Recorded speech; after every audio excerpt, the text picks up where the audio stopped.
Lorsque vous arrivez aux urgences de l'hôpital du Scorff, il peut paraître surprenant de devoir attendre longtemps. Une urgence demande beaucoup d'attention, et donc du temps. Chaque jour, les urgences de l'hôpital du Scorff accueillent près de 150 patients pour 60 000 passages par an. Il est important de prendre conscience de ce qui se passe et ainsi comprendre pourquoi attendez-vous.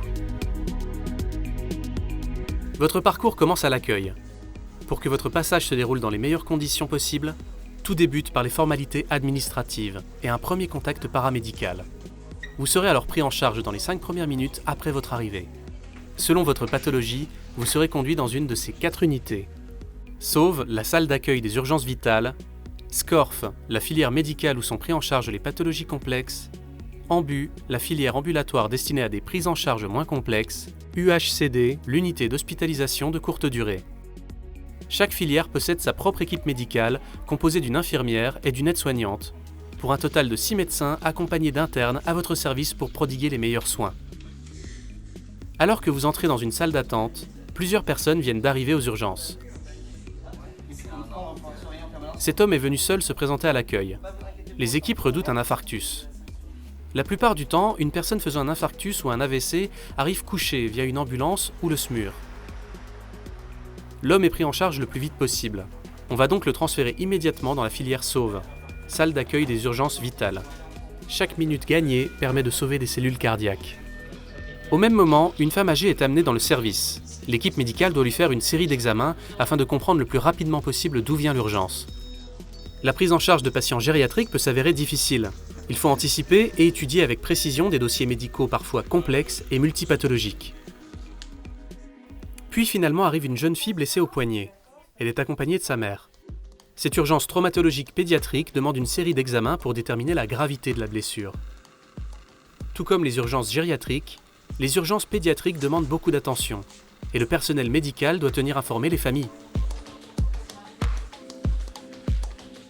Revenons à la filière Sauve.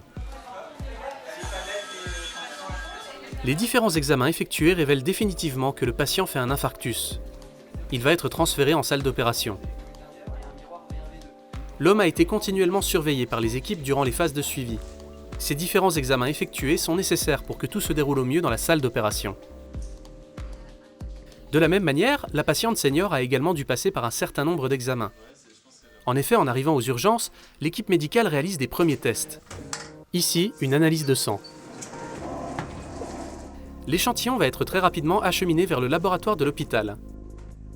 L'équipe médicale peut alors compter sur l'arrivée de résultats en moins de 2 heures, parfois même en 1 heure seulement. Dans la filière Ambu, on retrouve la jeune fille qui passe une radio pour son poignet. Il arrive très fréquemment que des examens complémentaires soient demandés par le médecin de la filière afin de préciser un cas. Tous ces examens sont rendus possibles grâce au plateau technique de l'hôpital mis à la disposition des urgences en complément de l'activité de l'établissement. Un scanner et une IRM sont d'ailleurs dédiés aux urgences. L'opération pour stopper l'infarctus est terminée. L'homme est finalement conduit en surveillance continue. Au même moment, une équipe des urgences est appelée pour intervenir en ville. Pour ces médecins urgentistes, il va falloir suspendre la prise en charge au sein de l'hôpital pour porter secours à l'extérieur. Ils reviendront donc quelques temps plus tard. En plus des urgences à l'extérieur, il arrive qu'un médecin urgentiste soit également appelé pour gérer des urgences au sein même de l'hôpital. En gériatrie, les résultats sont arrivés. La patiente va être enfin conduite en unité d'hospitalisation de courte durée. Les urgences gériatriques font partie des plus fréquentes et augmentent du fait du vieillissement de la population. Si certains sont gardés en observation à l'hôpital, d'autres ont la chance de pouvoir repartir dans la journée.